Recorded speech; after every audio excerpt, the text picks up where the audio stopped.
इस कहानी का नाम है उस देश में। उस शहर की खिड़कियां बहुत बदनाम थी, लेकिन उन्हीं की बातें सबकी जुबां पर रहती।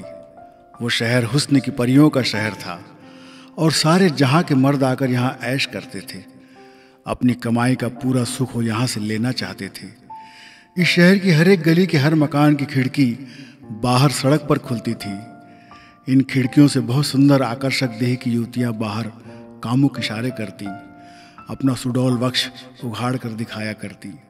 मर्द उन्हें देख देख कर उत्तेजित होते और फिर किसी का किसी से मामला फिट हो जाता और वो रात भर उनकी बाहों में कैद उनके हुस्न की सुंदरता में डुबकियां लगाता। ये रंगीनियों का शहर था, खिड़कियों से निकलते चांद का शहर, जहाँ की रातें जागती थी और दिन सोता था। ये कारोबार खूब फल फूल रहा था। यहाँ वे कारोबार की मालकिन लड़कियां थीं। इस शहर को देह व्यापार की इजाज़त यहाँ के पहले हुक्मरान ने दी थी। उसका मानना था कि ये सब प्यार की चीज़ है, इसके करने से असीम सुख मिलता है, तो दुनिया की नज़र में गलत कैसे हो गया। उसका ये भी मानना था कि एक प्यार है जो शरीर से घटता है और आत्मा तक पहुँचता है। उसने इस शहर को इसी काम की भरपूर आज़ादी दे रखी थी। उसके फरमान के कारण ही इस शहर की हर खिड़कियाँ बहुत आकर्षक थी। यहाँ का हर लम्हा बहुत प्यार भरा और सुंदर था। लड़कियाँ केवल अपना शरीर ही नहीं देती थी, वो हर आने वाले मर्द के दिल का सुकून बन जाती थी। हर ऐसा मर्द जो दिल का हारा था, जिसका दिल टूटा था, जो अकेला था, गमगीन था, दुखी था, उसके लिए सुकून की नगरी थी। ये खिड़कियाँ उसे सब भुलाकर आने का न्योता देती थी और इस सुकून की खातिर वो मुँहमांगी दौलत कुर्बान कर देता था। लेकिन कहते हैं कि वक्त कभी सीधी राह पर एक जैसा नहीं चला करता, हर जगह विकार पैदा हो ही जाता है। ये जवानी का शहर था, यहाँ यौवन का राज था, लेकिन उनके लिए यहाँ कोई जगह नहीं थी जिनके शरीर ने वक्त के साथ झुर्रियाँ उड़ ली थी। और आखिर बूढ़ी औरतों की तादाद बढ़ने लगी, क्योंकि इस रंगीन नज़ारे के लिए कोई भी लड़की यहाँ आना चाहती थी, और जो लड़कियाँ यहाँ आती वो उम्र दराज होने के बाद यहीं रह जाती, क्योंकि उस दौर की कमाई से इतना कुछ इकट्ठा हो जाता कि वे उसी मकान की मालकिन हो जाती। फिर तो इस शहर का फैलाव होने लगा और भी मकान बनने लगे, विस्तार होता गया।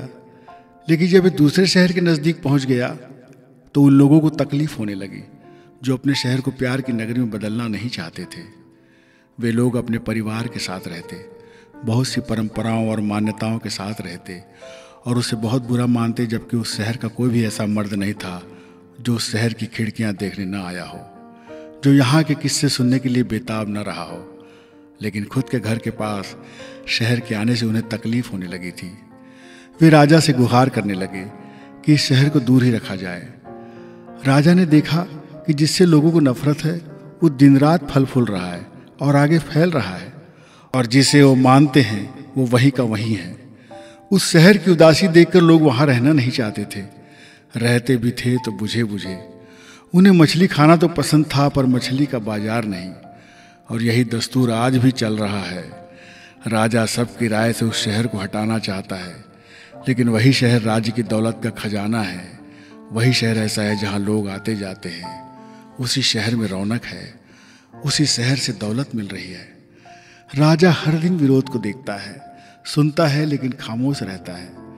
और वो शहर आबाद है, उसकी खिड़कियां रोज खुलती हैं और सारी रात जागती हैं। दुनिया भर के शरीफ मर्द यहाँ आते हैं और अपनी सेक्स की सारी हसरतें पूरी करते हैं और फिर से अपने शहर में शरीफाई से जीने के लिए और शरीफ कहलाने के लिए चले जाते हैं। वे सब करना चाहते हैं और सब करते भी हैं, लेकिन बदनामी से डरते हैं। वो अपनी बदनामी का हिस्सा उस शहर की खिड़कियों को सौंप आते हैं। उस शहर की खिड़कियाँ और उस खिड़कियों से झांकती लड़कियाँ उनकी बदनामी के हिस्से को अपनी झोली में डाल लेती हैं। हर मर्द शरीफ होना चाहता है, शरीफ कहलाना चाहता है और उस खिड़की की तरफ भी जाना चाहता है और बदनामी से भी डरता है। उस शहर की यही सच्चाई है और शायद ये शहर हर देश में है, हर प्रांत में है। ये शहर फलता फूलता रहेगा, क्योंकि मर्द की प्यास कभी पूरी नहीं हो सकती।